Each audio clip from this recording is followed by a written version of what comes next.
Assalamualaikum warahmatullahi wabarakatuh. Saya Trihandoko dari Fakultas Ilmu Kesehatan, Prodi D3 Keperawatan Universitas Islam Asabiyah. Saya akan membacakan materi saya, yaitu mengenai pinjal, penyakit pes, Yersinia pestis, dan Pasteurella pestis. Oke, pinjal merupakan serangga atau parasit yang hidup di luar tubuh inangnya.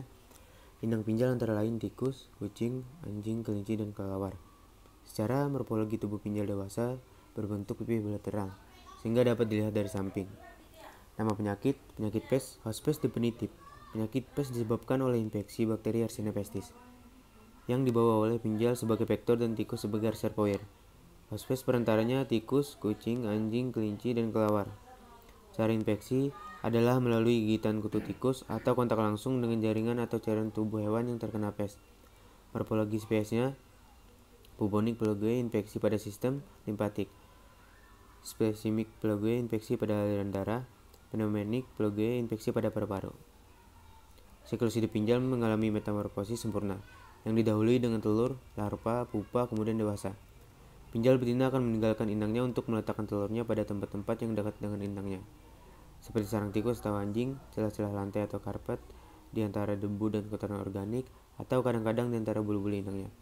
Telurnya menetas 84 dalam waktu 2-24 hari tergantung kondisi lingkungannya.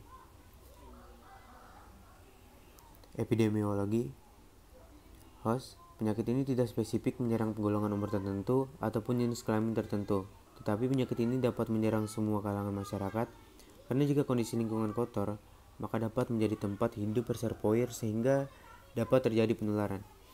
Agent penyakit ini adalah bakteri Yersinia pestis atau Pasteurella pestis. Bakteri berbentuk batang ukuran 1,5 sampai 2 kali 0,5 sampai 0,7 mikron. Bersifat bipolar, non-motil atau tidak bergerak, non-sporing atau tidak berspora, dan bersifat anaerob populatif gram negatif. Environment, reservoir dari penyakit ini biasanya hidup di lingkungan rumah yang kotor atau tempat-tempat yang biasanya dihuni sebagai sarang tikus, seperti gudang penyimpan barang, gudang peti kemas di pelabuhan, daerah persawahan, dan juga di daerah perbukitan. Patologi pes, dokter akan memulai dengan pemeriksaan fisik yang meliputi mengambil sampel cairan dari dalam bubo dengan menggunakan jarum suntik untuk menilai adanya bakteri. Yang kedua, mengambil sampel darah untuk menilai adanya bakteri. Ketiga, mengambil sampel cairan dari saluran pernapasan dengan menggunakan metode endoskopi. Gejala klinis, gejala penyakit pes muncul tiba-tiba, biasanya 2-5 hari setelah terpapar bakteri. Gejalanya meliputi panas dingin, malaise, demam tinggi 39 derajat Celcius atau 102 derajat Fahrenheit, kremotot kejang-kejang. Pembengkakan kelenjar getah bening yang terasa sakit disebut bubo. Umumnya ditemukan di selangkangan, tapi mungkin terjadi di ketiak atau leher, paling sering di lokasi infeksi awal. Nyeri dapat terjadi di daerah infeksi awal sebelum muncul bengkak. Warna kulit berubah menjadi warna merah muda dalam beberapa kasus yang ekstrim. Pendarahan dari koklea akan dimulai setelah 12 jam dari infeksi. Diagnosis laboratorium. Pada pemeriksaan laboratorium ditemukan leukositosis dengan dominasi neutrofil. Diteliti dan tingkat leukositosis sebanding dengan tingkat keparahan dari sakit. Hapusan darah perifer menunjukkan granulasi beracun. Trombositopenia adalah umum dan tingkat produk dehidrasi fibrin mungkin meningkat. Transaminase serum dan kadar bilirubin dapat meningkat. Proteinuria mungkin ada yang ditemukan. Tes fungsi ginjal mungkin abnormal. Hipoglikemia dapat diamati. Yersinia pestis dapat diamati pada hapusan darah perifer. Pencegahan penularan penyakit pes dapat dilakukan melalui menempatkan kandang ternak di luar rumah, merekonstruksi rumah, membuat ventilasi, melapisi lantai dengan semen, melapor ke puskesmas bila ditemukan banyak tikus yang mati, dan mengatur ketinggian tempat tidur setidaknya 20 cm dari lantai. Pengobatan dilakukan dengan pemberian antibiotik, yaitu streptomycin 30 mg BB per hari secara intramuskular 2-4 kali sehari. Untuk anak-anak 20-30 mg BB per hari. tetracycline diberikan pada hari keempat selama 10-14 hari.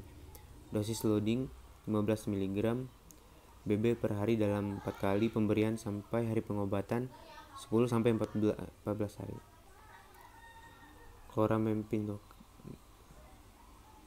Chloramphenicol dosis 50-75 mg BB per hari intravenous 4 kali pemberian selama 10 hari.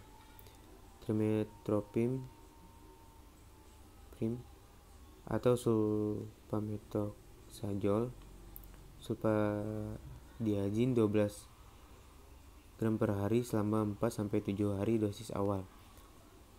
Dilanjutkan 2 gram tiap jam sampai tercapai suhu badan normal.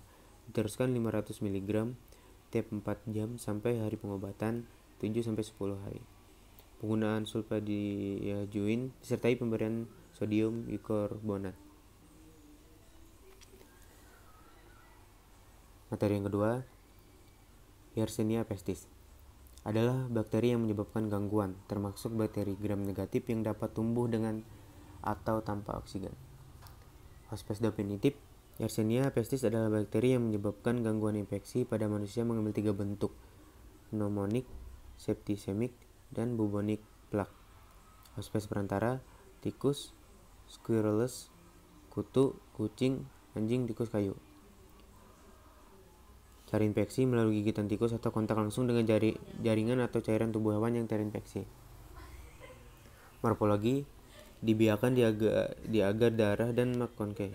Temperatur optimum 27-30 derajat Celcius. Tumbuh juga pada suhu 37 derajat Celcius tetapi tidak subur. Non-motil, fakulatif, anaerob.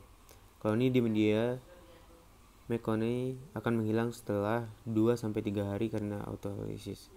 Spesies Yersinia famili Enterobacteria, genus Yersinia, spesies Yersinia pestis, Yersinia enterocolitica, Yersinia pseudotuberculosis. Sekresi di pinjal mengalami metamorfosis sempurna yang didahului dengan telur, larva, pupa, kemudian dewasa. Pinjal akan meninggalkan inangnya untuk meletakkan telurnya pada tempat-tempat dekat dengan inangnya, seperti sarang tikus atau anjing, celah-celah lantai atau karpet di antara debu dan kotoran organik, atau kadang-kadang di antara bulu inangnya. Telur menetas 84 dalam waktu 2-24 hari, tergantung kondisi lingkungan. Epidemiologi Plague the Black Death, endemik dari Asia, Eropa pada abad ke-14. Tahun 1347 sampai 1353 di dunia, kurang dari 25 juta orang meninggal. Tahun 1994 di India, kurang dari 900 orang meninggal. 2002, New York, 2 terinfeksi dan agen senjata biologis. Patologi meningkatkan virulensi dari infeksi Yersinia. Bakteri ini dapat menimbulkan diare berdarah karena interaksi dari endotoksin dengan sel epitel usus halus, sehingga usus halus tidak dapat berfungsi dengan baik, dan endotoksin juga dapat merusak membran sel epitel mukosa kolon. Gejala klinis. Gejala di Black Death ditandai dengan gejala demam mendadak, nyeri peredaran organ dalam, dan efusi darah ke kulit yang menimbulkan bercak di kulit, khususnya di sekitar dada dan ujung-ujung jari, setelah terinfeksi selama 2-7 hari. Maka kulit yang terinfeksi bakteri Yersinia pestis akan menjadi hitam.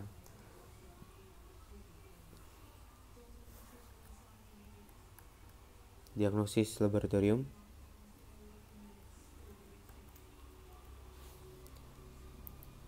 Yaitu bisa dibaca dengan berikut.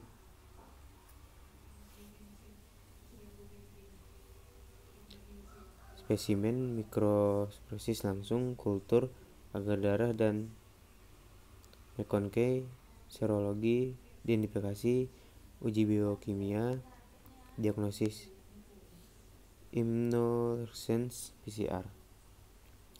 Pencegahan.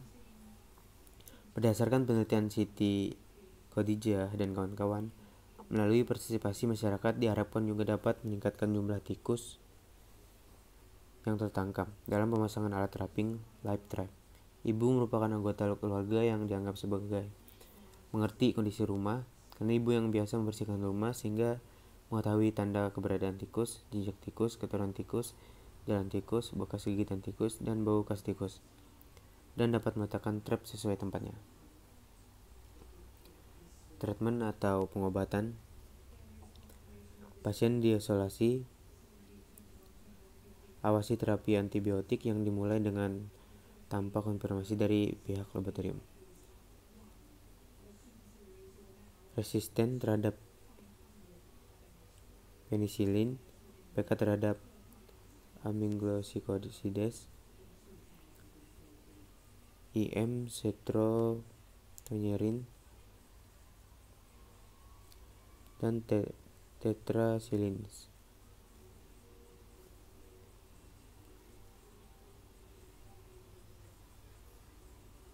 Studi kasus Yersinia pestis.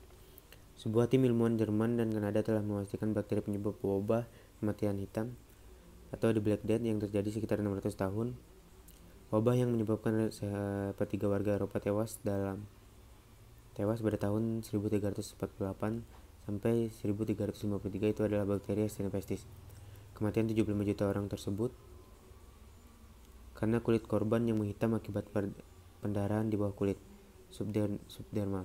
Setelah sebelumnya masih diragukan oleh sejumlah kalangan bahwa kematian disebabkan bakteri Yersinia pestis, ilmuwan dari University of Tübingen, Jerman, dan Universitas McMaster di Kanada telah mampu mengonfirmasi bahwa Yersinia pestis berada di balik wabah besar yang terkenal dalam sejarah tersebut sebagai Great Mortality atau mortalitas besar. Hasil penelitian itu seperti disiarkan Science Daily Senin 29 Agustus 2011 atau Selasa 30 Agustus 2011. WIB diterbitkan dalam Proceeding National Academy of Science. Tim peneliti internasional tersebut untuk pertama kalinya telah mampu memecahkan kode genom melingkar penting untuk menjelaskan virulensi atau tingkat keganasan bakteri Yersinia pestis. Hal ini disebut PVCP plasmid dan terdiri dari sekitar 10.000 posisi dalam DNA bakteri. Sampel diambil dari kerangka sebuah kuburan korban wabah di London, Inggris. Tanpa diragukan lagi, wabah patogen dikenal hari ini sebagai Yersinia pestis juga penyebab wabah di abad pertengahan, kata Krause. Sekian dari presentasi saya. Terima kasih saya ucapkan. Wassalamualaikum warahmatullahi wabarakatuh.